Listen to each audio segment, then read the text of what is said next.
Matthew chapter 24, we're going to be picking things up in verse 15. Here's what it says. So when you see the abomination of desolation spoken of by the prophet Daniel standing in the holy place, let the reader understand, then let those who are in Judea flee to the mountains. Now, before we go any further, we should probably talk about who this abomination of desolation is because, well, as Matthew says here, let the reader understand, so we should probably at least give it a shot. To begin with, the phrase abomination of desolation is taken from the Old Testament book of Daniel, where most notably in chapter 11 and verse 31, it says that forces from him shall appear and profane the temple and fortress, and shall take away the regular burnt offering. And they shall set up the abomination that makes desolate. Okay, so that clears everything up, right? Well, understanding the context of this verse should help us a little bit. See, when we look at the history of the people of Israel, we discover that at the time of King Nebuchadnezzar, when he conquered Jerusalem back around 600 BC, from that time all the way up until the state of Israel was formed in 1948. So we're talking like 2,500 years, right?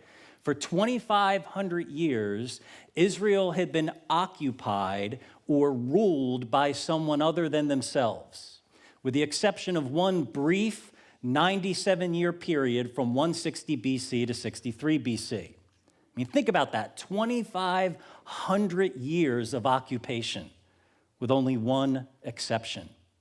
And this brief period of independence came on the heels of an abominable event, an event that Daniel prophesied about 400 years before it happened. And his prophecy was so detailed that some historians are convinced that it could not possibly have been written beforehand because it was just that accurate. And what Daniel prophesied about is an event that would take place 4 centuries later when King Antiochus IV, who, by the way, also took on the name Epiphanes, which means manifestation of God, so the dude obviously thought very highly of himself. But Mr. Antiochus, and we might as well call him Mr. Antichrist because he thought he was God in the flesh, Mr. Antichrist decided that he would march into the temple in Jerusalem, take away all of the regular burnt offerings that were sacrificed there, and replace them with pigs. Now, if you know anything about Jewish culture, you know that nothing could have been more offensive than bringing pigs into the temple. And then he offered up those pigs on an altar devoted to the Greek god Zeus, thereby profaning the temple. Now, we're not going to get into the whole prophecy this morning, but I think you can see, even just from this one verse, that Daniel pretty much nailed it. Now, interestingly enough, it was that one abominable event that occurred in the temple that eventually led to a Jewish rebellion known as the Maccabean revolts, which resulted in Israel then gaining that short period of independence that lasted almost 100 years until Rome came in and took it all away again. But when the city was liberated and their leader, Simon Maccabees, rode into Jerusalem, he arrived triumphantly to shouts and cheers from the crowds and also to the waving of palm branches, which is exactly what the crowds were waving when Jesus arrived in Jerusalem just a few days ago on Palm Sunday.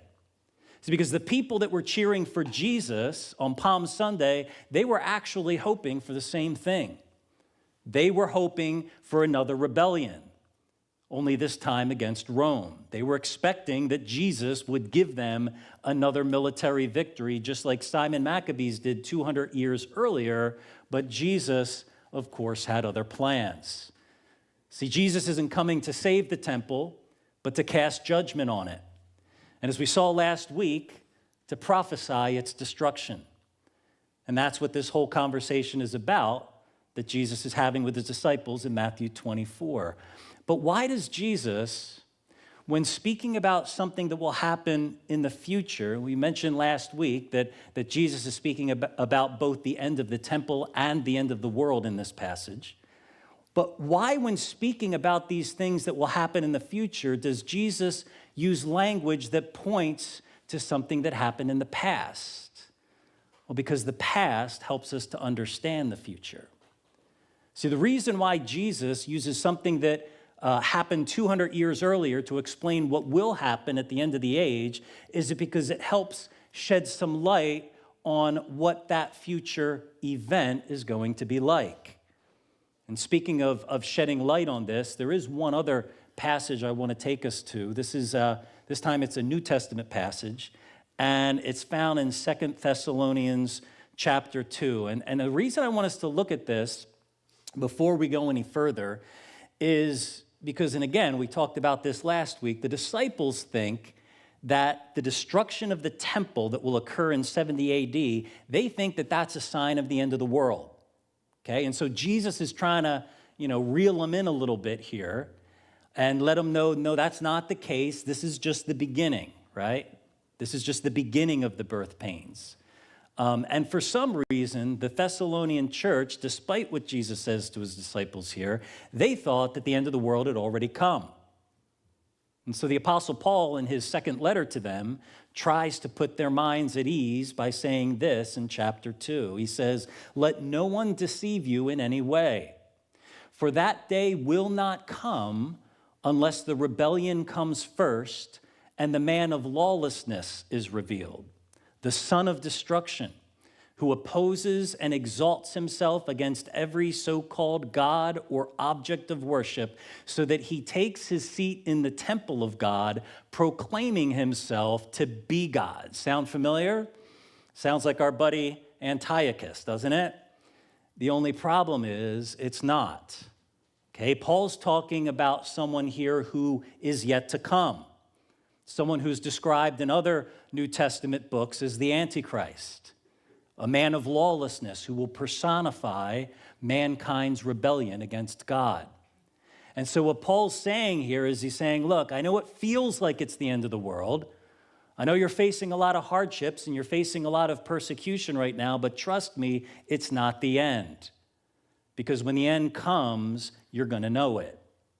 That's what Jesus is telling his disciples in Matthew 24. When the end really comes, you're all going to know it. There will be no mistaking it. The abomination of desolation, the man of lawlessness, will be revealed and will stand where he should not be, in the place of God, and he will lead many astray, and the world will be in really bad shape, a lot worse than it is right now. Take a look at what Jesus has to say about what those days will be like in verse 17. He says, "Let the one who is on the housetop not go down to take what is in his house, and let the one who is in the field not turn back to take his cloak. And alas for women who are pregnant and for those who are nursing infants in those days. Pray that your flight may not be in the winter or on a Sabbath. For then there will be great tribulation, such as has not been from the beginning of the world until now, no, and never will be." Now that sounds pretty bad, doesn't it? See, if there's one thing we can be sure of in this world, it's that bad things don't get better by themselves. C.S. Lewis said it this way: "Evil can be undone, but it cannot develop into something good." See, evil doesn't just become less evil over time. If anything, it becomes worse. But see, a lot of times, I think people do think it gets better. People think that if given enough time, humanity itself will just evolve into something better. But see, that experiment was already tried. There's a record of it in the first book of the Bible. Genesis chapter 1, God creates everything. Chapter 2, he creates us. Chapter 3, we mess everything up. That didn't take too long. Chapter 4, we start having kids. And chapter 5 is basically a list of all of those kids over many, many generations. And then as soon as chapter 6 begins, we're told what? Genesis 6 and verse 5. "The Lord saw that the wickedness of man was great in the earth, and that every intention of the thoughts of his heart was only evil continually. And then the flood came, right? See, this experiment has already been tried.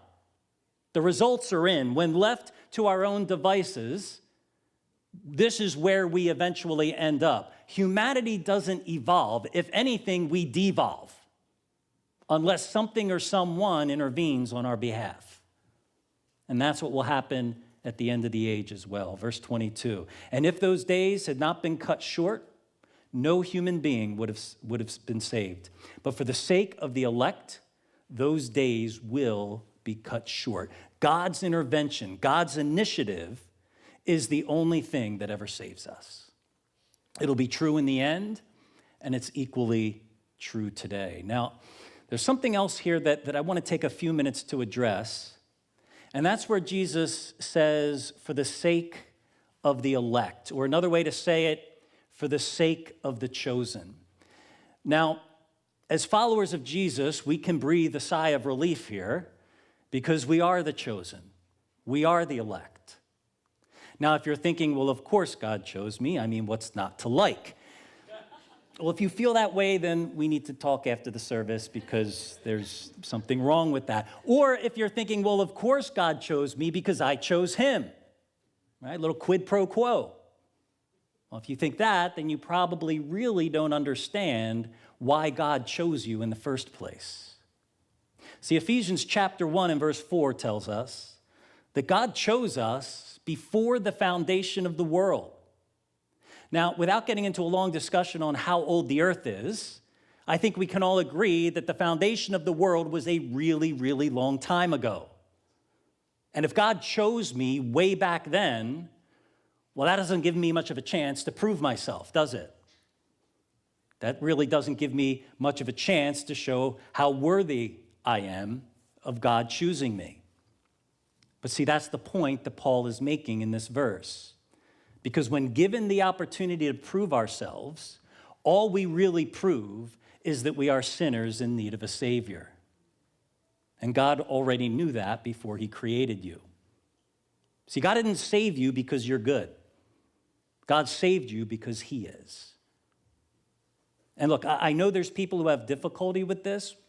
Whenever some people see these words like the elect or the chosen or God chooses, it makes them uneasy. And I apologize for that, but I didn't write the book, okay? But I do understand why people are troubled by this. And so let me just try and put your mind at ease before we move on. See, the reason why some people don't like the idea that there is an elect group of people that God chose is because they don't think that that's fair. And it's especially troubling when you have a friend or a family member who doesn't know Jesus, because then you start thinking, well, what if they're not one of the elect? Right? What if they're not chosen? And here's what I would like to say about that.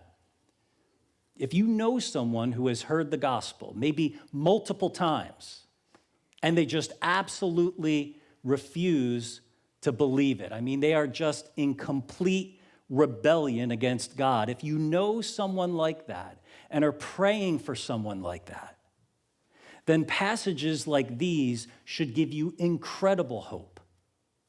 Because despite where your friend's head and heart are at, God is still able to save them because he began that saving work in them before they were even born.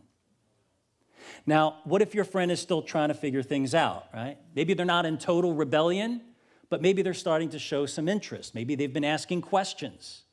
Maybe they've come to church with you for a few times, but they haven't made a decision yet to follow Jesus. Should you be worried by verses like this? Oh my gosh, what if they're not chosen? Right? They've made such progress, but this doesn't mean anything if they're not chosen, right? Look, if your friend is genuinely seeking God, then you already have your answer. And once again, these verses should fill you with joy and with hope for what God is doing in the life of your friend.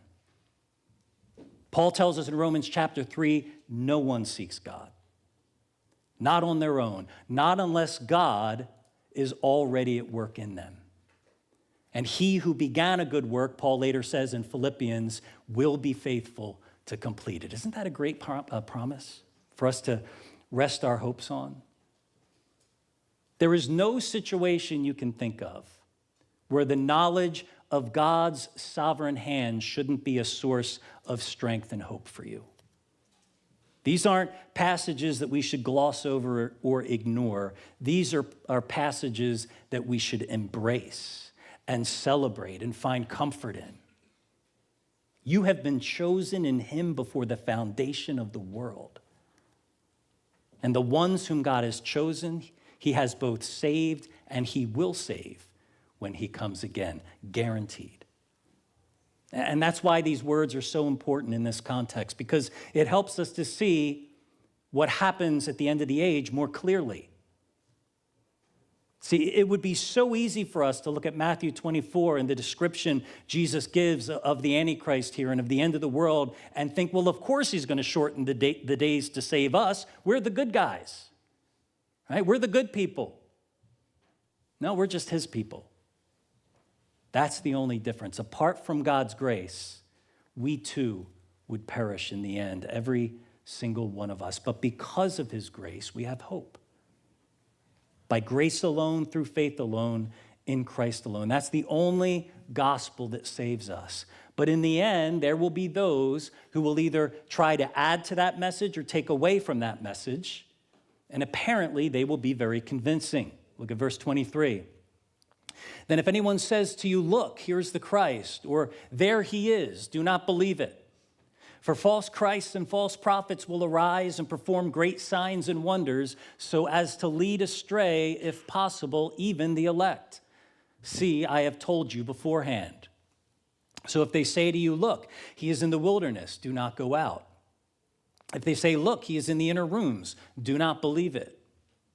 For as the lightning comes from the east and shines as far as the west, so will be the coming of the Son of Man.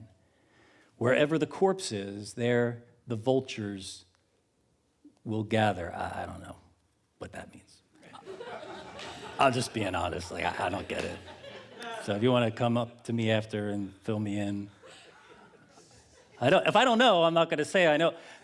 I mean, other than the fact that vultures circle high up in the sky, right? So it's obvious to everyone where they are. That could be it. And similarly, so will be the coming of the Son of Man, right? Like vultures circling in the sky, or like lightning that lights up the entire sky from the east to the west. There will be no mistaking it when Jesus comes back.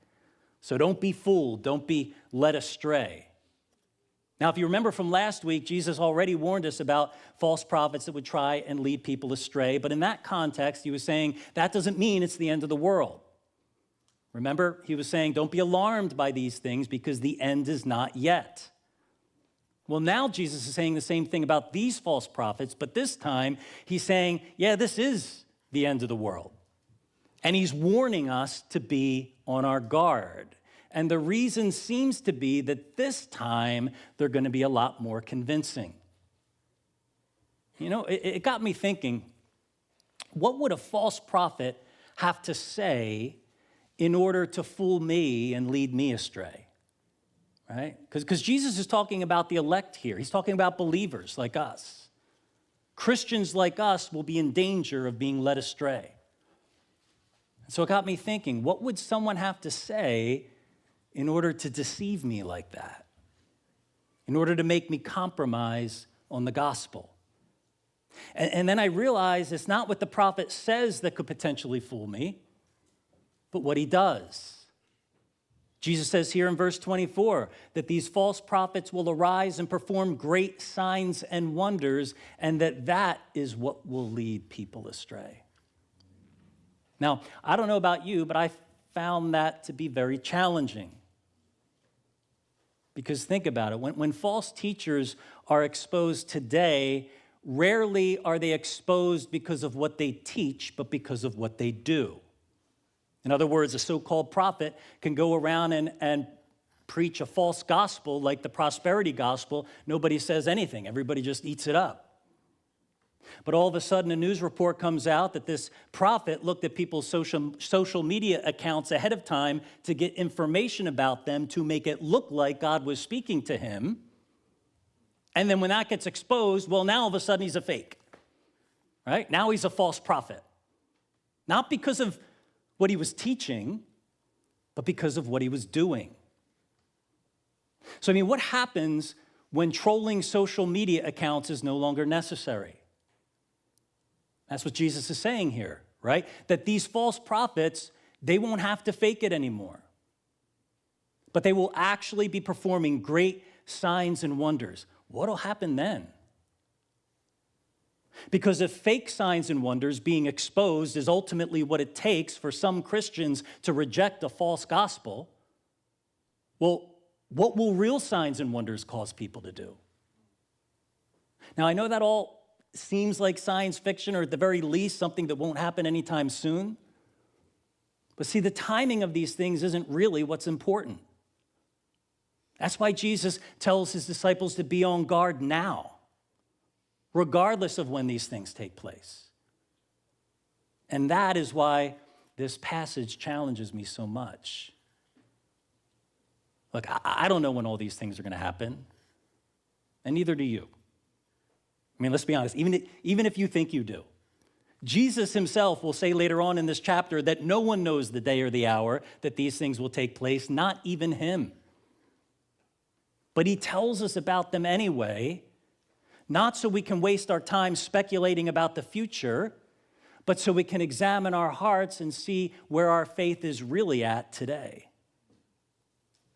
How would I respond in a situation like the one Jesus just described? Would I be deceived by something like that? Or is my understanding of the gospel and my faith in Jesus strong enough that I wouldn't be deceived even by signs and wonders? Hopefully it's the latter. Hopefully my confidence in God's word is stronger than anything else that might try and distract me from what is true. And knowing these things beforehand helps us to evaluate where we're really at with our faith today.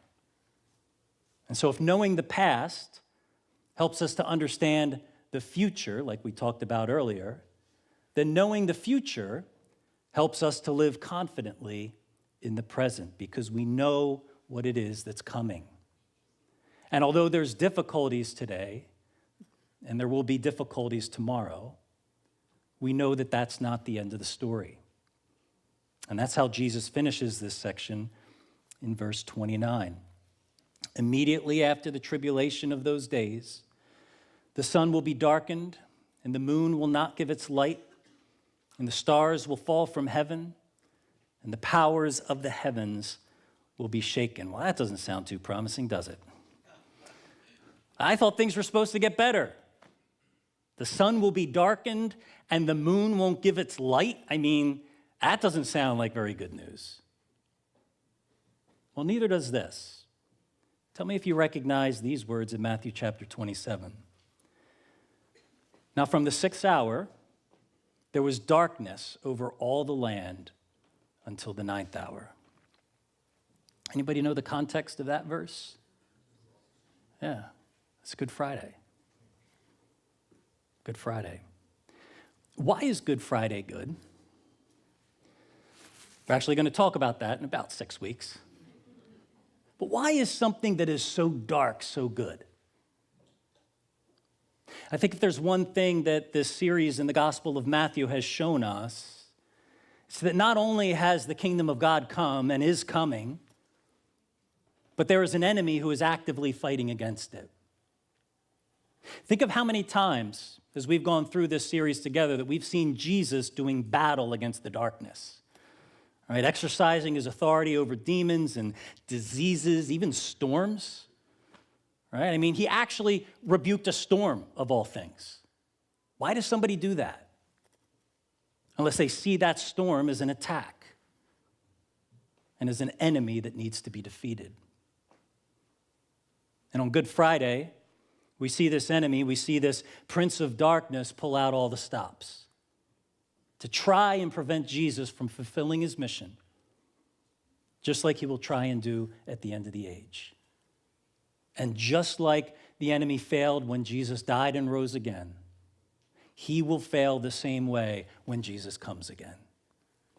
Look at verse 30.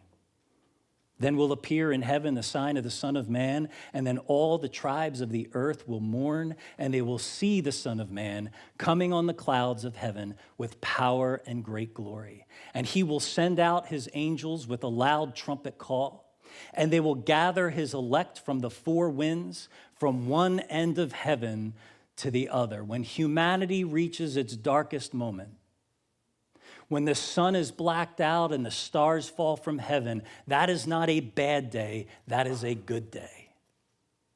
Because just like Good Friday, that will be the day when the enemy makes his final futile attempt at winning this thing, and he will fail miserably.